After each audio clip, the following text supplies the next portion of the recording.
Well, like I said, most of my family was involved in the union in the early days. And so they would Right. volunteer sometimes at the clinic.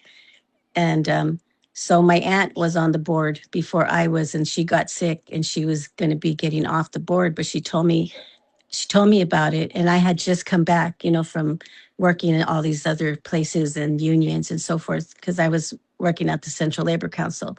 And so in Bakersfield now. So I was back local.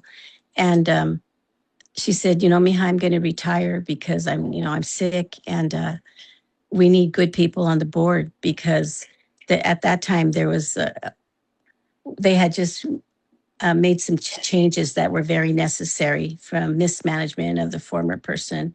And so, anyways, we got a great person, but there were some people on the board that, some people reject change, or they like it, the status quo.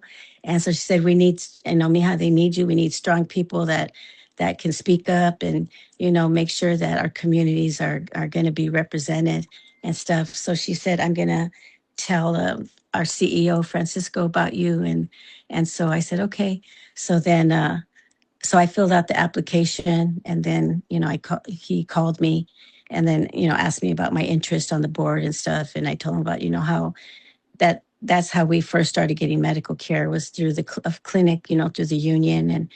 And actually his and his wife's background was also the same, but like from Fresno and from another area out that way, they're farm worker families too. And so anyway, so he said, okay, well, we'll accept your application, and I'll set a meeting with you and the committee. That there's a committee that you meet with first, and then they can recommend you or not to the full board. So I did that. And then I went to the full board, and they, the committee had recommended my acceptance to the board. And so anyway, so I met with the full board, and then they voted me in. So that's how I got in. And then later on, I'm now the executive secretary of the board. So I sign, like when we're applying for grants, or, that's one thing we stay on top of.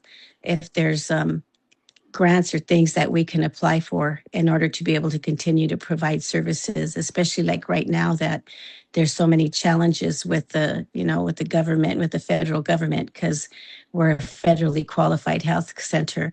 And Mhm.